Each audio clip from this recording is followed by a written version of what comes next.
आपण पाहत आहात युवा शक्ती न्यूज, आवाज आपल्या हक्काचा. देशमुख आहेत अशी क्लिप व्हायरल झाली. ते रडार म्हणजे काय, जो व्यक्ती 25 वर्ष आमच्यात राहिला, ह्या दीपक देशमुखमुळे मुंडे परिवार फुटला, ह्याचा अर्थार्जनाचे विषय, ह्याची लाभार्थी, सगळ्यात मोठा लाभार्थी तो आमच्यातला होता.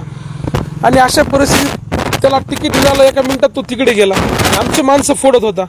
आणि मी जो कॉल केलेला आहे हा निवडणूक झाल्यानंतर केला, जे आमचे सहकारी सुनील मस्के ज्यांनी राष्ट्रवादीमध्ये आता प्रवेश केलेला आहे, आणि आमचे 2 जीवाचे कार्यकर्ते मुन्ना मस्के असेल, गणेश मस्के असेल. आणि जेव्हा आपण 20-25 वर्ष राजकारण करतो, तो व्हायरल करणं म्हणजे त्या कार्यकर्त्यावर सुद्धा विनाकारण अविश्वास आणि अडचणीत आणणं आहे.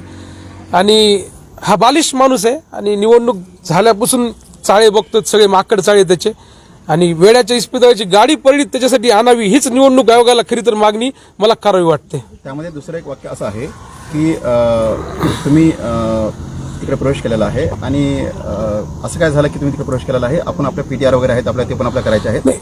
पीटीआर म्हणजे साहित्यरत्न अण्णाभाऊ साठे यांच्या स्मारकासाठी 5 गुंठे जागा तिथे ऑलरेडी आम्ही घेऊन ठेवलेली आहे आमच्या नाथ प्रतिष्ठानच्या वतीनं.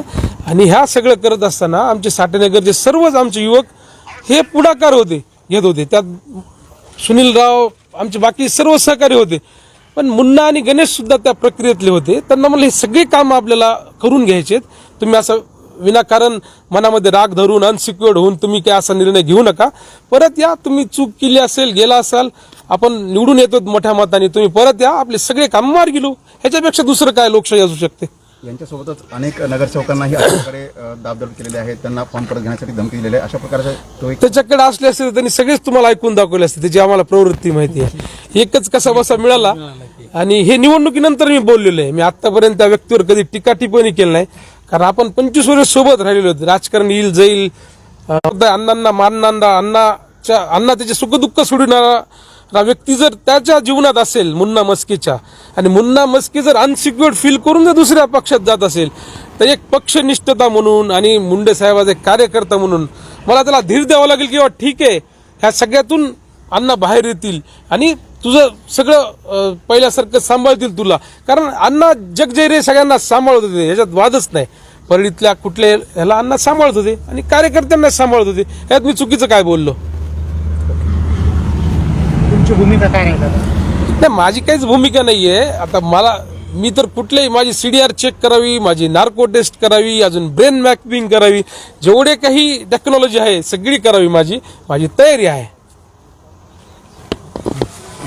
साहेब काय सांगाल, तुमच्या आवाजाची एक क्लिप रेकॉर्डिंग व्हायरल होती, त्याबद्दल काय सांगाल? परळी नगर परिषदेचे उमेदवार दीपक देशमुख यांनी मला 29 तारखेला फोन केला होता. सुनील, तू राष्ट्रवादी काँग्रेस पार्टीमध्ये धनंजय मुंडेंच्या गटामध्ये प्रवेश करू नको, तुला जे काय नोकरी लावतो, पैसे देतो, त्याच्या भूलतापाला मी बळी न पडता 1 डिसेंबर सायंकाळी 7 वाजता मी राष्ट्रवादी काँग्रेस पार्टीत धनंजय मुंडे, पंकजताई मुंडे यांच्या नेतृत्वाखाली सन्माननीय शहराध्यक्ष आयुभाई पठाण, माजी नगराध्यक्ष भैयाजी धर्माधिकारी यांच्या नेतृत्वाखाली मी प्रवेश केला. त्या प्रवेश केल्याच्या नंतर 2 तारखेला लगेच सकाळी 7:30 वाजता मतदान होतं. त्या मतदानाचा बूथ प्रमुख म्हणून मला भैयाजी धर्माधिकारी आयुभाई पठाण यांनी मला नेमणूक केली होती. त्या प्रभागामध्ये एकमेव मी उच्च शिक्षित आहे मातंग समाजामध्ये, आणि माझे 2 भाऊ मान्य भैया धर्माधिकारी आयुभाई पठाण, धनंजय मुंडे, वाल्मिकी अण्णा कराड यांचे एकदम निकटवर्ती कार्यकर्ते आहेत. त्यांच्याशिवाय ते राहू शकत नाहीत, जगू शकत नाहीत. आणि आज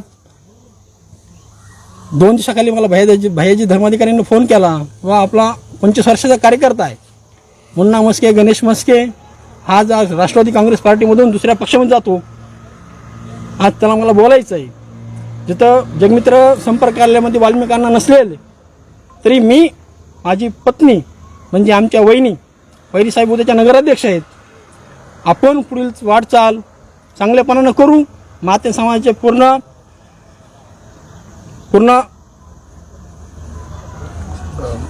माते समाजाचे काम, जे समाजाचे राहिलेले आहेत, आर्थिक दृष्ट्या महाग असलेला समाज आहे आमचा माते समाज मंदिराचं काम असेल, रस्ते नाल्याचं काम असून एकत्र मिळून भैया धर्माधिकाऱ्यांनी आश्वासन दिलं मला. दिनांक 28 तारखेला दिलं साठनगरमध्ये येऊन कॉर्नर बैठकीमध्ये 28 तारखेला दिल्याच्या नंतर 29 तारखेला मला फोन आला दीपकचा की तू इकडे ये, तुला आम्ही पैसे देतो. पैसे देण्यासाठी मी सकाळी त्याच्या घरी गेलो, चहा पिला. नाना म्हणलं मला पैसे नको तुमचे, माझ्या आज अमर देशमुख यांची एक संस्था आहे, मॉडर्न सोसायटी आहे, त्याचं काम करा. ते येणार नाही हे मी आज मीडियासमोर सांगतो. कारण माझ्या आज आयुष्याचं 19 वर्ष झालं मी अनुपंपावर काम करतोय, फुकट काम करतोय, आणि ह्याला तर खोटी प्रसिद्धी करीत असं दीपक देशमुख, त्याच्यावर मला त्याचा पर्याय मला करावा लागेल. प्रेस त्यांच्या आता परिषदेनंतर तुमचा एक त्यांना कॉल आला होता, तो कॉल सर्व म्हणजे तो म्हणलोच नाही. मी म्हणलो नाना तुम्ही माझं नाव, मी तुमचा कार्यकर्ताच नाही, मी राष्ट्रवादी काँग्रेस पार्टीत धनंजय मुंडे गटाचा कार्यकर्ता झालोय. 1 तारखेला Subscribe now and press the bell icon. Never miss an update.